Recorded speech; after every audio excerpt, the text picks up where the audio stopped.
Imagine a chaotic scene at Watkins Glen where a single misstep led to a chain reaction of disaster on the NASCAR Xfinity Series track.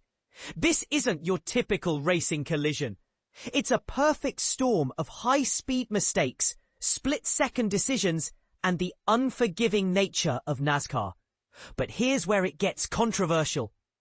Austin Hill, who had just returned from a 1-week suspension for reckless driving, found himself at the center of yet another major crash.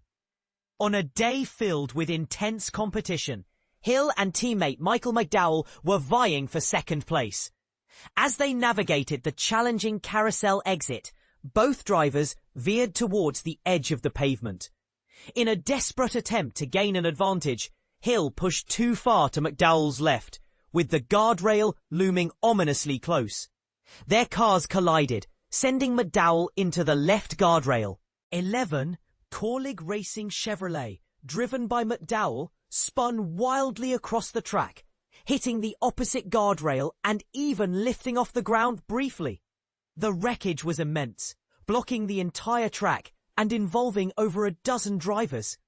Cars were scattered everywhere, forcing the race officials to display the red flag with only 8 laps remaining.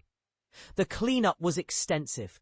Not only did the guardrails require significant repair, but several vehicles had to be towed away from the accident site.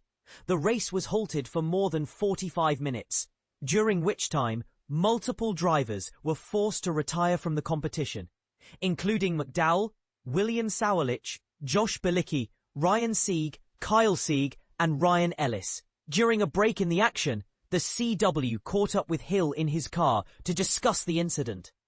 "I usually try to get around people on their right," Hill explained.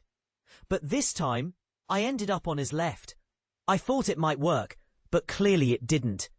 We don't have many spotters here, and I'm not sure if McDowell had one at that corner. I should have lifted earlier. It was just a mistake on my part." McDowell shared his perspective on the situation. "He kept trying to move me over there, but I was already out wide. He never got alongside me. It's unfortunate, especially for Kaulig Racing."